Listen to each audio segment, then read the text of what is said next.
And so, yes, guys, welcome back, of course, to Govima Sport Review. Another Friday. It is again TGI. Thank God it's Friday.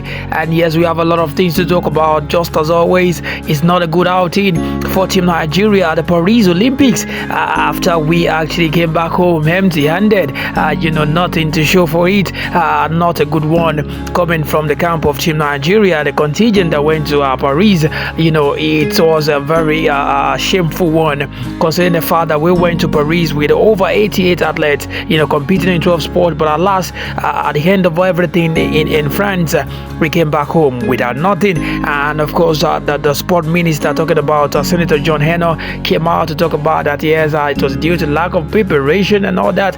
And then the question is, whose fault is that? Who is to blame for all these things? Because when you look at some of these things going on in the sport industry in Nigeria, especially with this show of shame in Paris, you have to ask questions. There were allocations for funds and all that, and how is these things being spent? What are the utilization, and how are they fully being utilized? Some of these things are hanging because our guys over there in Paris weren't able to come up, even not with a bronze. It's also alarming. Meanwhile, we have a crop of Nigerians, actually representing other countries and winning medals and for their new country. So it's something that we should actually work on, and it's not so good for what we currently have here, considering the fact that this country is a sporting nation, but currently we are a shadow of ourselves. Okay, we live our Nigeria, of course, that Team Nigeria, like I said, it's not a good one, and then we know we live that one. And yes, we are excited because football is back. The EPL is back in town, and yes, the most followed, sought after league in the world is back in action. Of course, Manchester United will be in action later tonight, 8 p.m. Nigerian time, against Fulham. Yes, and there at the Old Trafford Stadium, they will be welcoming Fulham, with Emil Smith Rowe now in the ranks. Of course, Alex Iwobi, a former Arsenal teammate as well. Can they actually upset Manchester United with a new crop of players? They signed Matty Delete, they signed Mazeroy, Zeske, Lennon Euro, even though Euro is not injured. But of course, this new crop of players, you join them from Bayern Munich, former Ajax players who worked under Erik ten Hag. Can they form something formidable? Can Manchester United return to winning ways and become who they used to be? These are questions. Of course, by 8 p.m. later today, now we're gonna know how that one is going to go. But of course, yes, again, lots of games to look forward to in the EPL this week. And yes, this weekend, especially Liverpool will be traveling all the way to Ipswich, the newly promoted side, with of course McKenna as the manager. And of course the manager Anslot for Liverpool.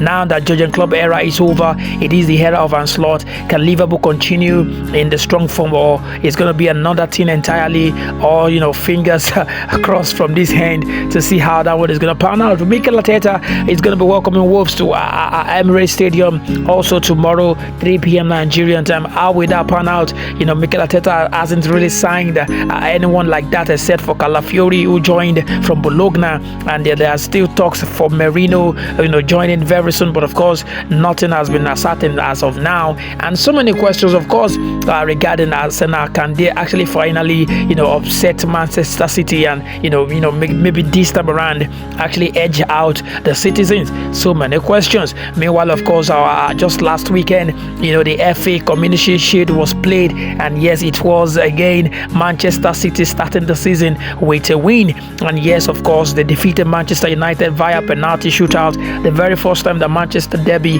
was actually decided by penalties. And at the end of that, of course, it was Manchester City that actually picked up the Community Shield trophy. Meanwhile, it's going to be Chelsea up against Manchester City in the opening game of the season, blockbuster one, I must say, for a certain Maresca, who is going to be facing Pep Guardiola. I must say, this one is going to be very, very keenly contested, just as always, considering the fact that Chelsea want to prove a point, but at the same time, they have signed a couple of players, young guys, young lads, investing in youth these days. But of course, they need to actually sign for now. Immediate impact. We never can tell. Let's see how that one pans out for a certain Maresca and of course Chelsea, while they face Manchester City in their opening encounter. Of course, we also have lots of other games as well. La Liga started, and yes, the opening encounter between Real Betis and Girona ended in 1-1. Via a diamond strike from Girona. Real Betis looked set to actually, have the maximum 3 points in that encounter until they were heartbroken just in the dying moment of that particular game. Okay, we'll quickly move away from the biggest one, football, on the biggest stage. Let's talk about Nigeria, and yes, MPFL also is going to be kickstarting August 22 thereabout, and then it's still preseason. Many of these guys are still actually playing some friendly games and all that, and all set again for the 2024-2025 MPFL football season as well. The new teams that actually promoted: Ikorodu City, Beyond Limit, Nasarawa United. These guys, they have a point to prove, especially Beyond Limit, winners of the NNL, and there has been a lot of debate considering that maybe they are going to sell their slot and all that, but nothing has been ascertained as of this moment. It looks as if they are going to actually participate in the MPFL, and if you ask me, I think they have all it takes to also compete at the highest. These guys are young, hungry, and versatile, and I hope that their team can actually contest and fight for the MPFL title. Okay, just if you don't know, the winner is going to be going home later with over 200 million naira as a prize money for the MPFL trophy, a massive one.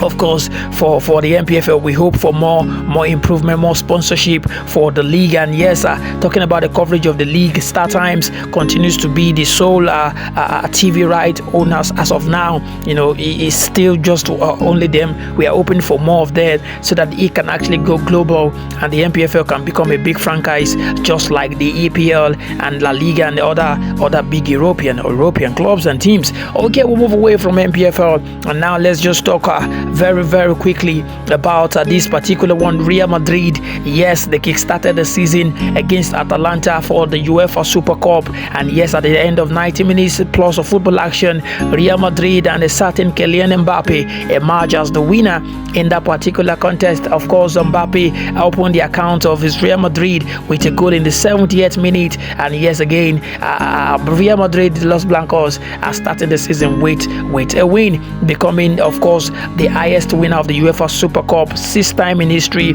overcoming Barcelona's record of 5. And it looks as if Real Madrid are going to continue just the trend, because in recent times, these guys won't just stop winning. Of course, Kylian Mbappe said after the match that yes, this is the beginning of many, and he has been looking forward to this day. A dream come true for him, and finally he has been able to put on the jersey and of course made his debut against Atalanta in the UEFA Super Cup. A very sad one for Ademola Lookman, who represent Atalanta. Of course, the Super Eagles winger couldn't actually help Atalanta in this particular one, but of course they have all it takes, to keep their heads high and maybe again just fight for honors, just like they did last season rather, emerging as the winner of the Europa League. Okay, we'll move away from that one. Of course, we'll come home again and talk about this particular one. Like I said, when you look at how the season is going to be happening now, Premier League have a lot of things introducing as new rules for the handball and offside rules and the VAR. Lot of resolutions to be done and all that. The CEO of EPL, talking about Masters, came out just this week, and he talked about a lot of things that they are hoping that there's going to be a lot of improvement, and there's going to be more explanations on how decisions are being made, even to the fans and supporters, and just to make sure that there is more accountability in the part of the VAR. VAR remains a question tag that we are asking: has it make the game better, or it's more controversies upon controversies? All right, guys, I must say you just have to get excited, because no more boredom, no more boring weekends. The football is back. What we love is back. The round letter game, and of course the Premier Premier League. And for those who plays fantasy, of course, FFL is back as well. You just check and you register for your fantasy league and the Premier League. Let us know, and yes, you contest for honors. And yes, let's see how that one also goes. You have 100 million in your wallet. How are you gonna spend that? Who are you gonna sign? And let's see how much of a tactician are you heading over to the FFP. Okay, guys, I must say, interesting one. I am looking forward to how the season pans out for each of these top 6 teams in the Premier League. We will allow Manchester City to continue their dominance in recent times. It's currently going on and it's becoming quite alarming. Winning four EPL titles in a row. No one has ever done that, but of course Pep Guardiola has done it. And yes, his captain Kyle Walker actually came up and said that they can do it again for the 5th time. Do you agree with Kyle Walker that they can do it again? Of course, they have the squad, they can do it. But then, if they do that, there is a big and total smackdown on the part of other teams. Maybe this year is going to be Arsenal season. Maybe it's going to be Manchester United season. Maybe it's going to be Liverpool season. Maybe it's even going to be Chelsea season. We never can tell. But yes, we'll keep our fingers crossed from this end and see how things eventually pans out in that regard. But of course, we hope that we have a new winner in the EPL this season, because it's kind of currently becoming boring, and we just hope that the new winner emerge and actually this guy Pep Guardiola, I think is enough is enough. The 115 charges still on hanging on their neck is another thing that we need to consider. And yes, like I said, Masters came out this week, and yes, on how that they can make a resolution that the case has been hanging on for too long, and they need to see to the end of the matter, the root of the matter. Many are even saying if found guilty, Manchester City might be eventually relegated.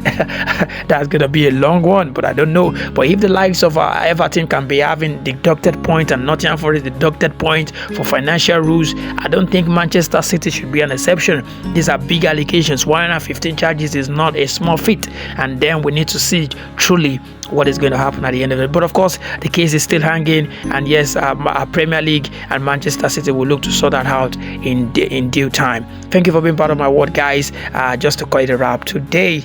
Okay, yes, that will be the size of our package on Govima Sports Review, of course, episode 8. Yes, next week, Friday, I'm going to be back again to bring you, of course, all the results in the first game of the season in the EPL, and as many that actually made the news. Thank you for being part of my world, just as always. My name is Olukayode Olumiwa. Friends call me MCK, the DDuperSuperMan. I'm living in the hands of God, and I know surely well is going to keep you an eye even beyond next week. Au revoir, auf Wiedersehen, and of course, yes, I'm out of here. Enjoy the games.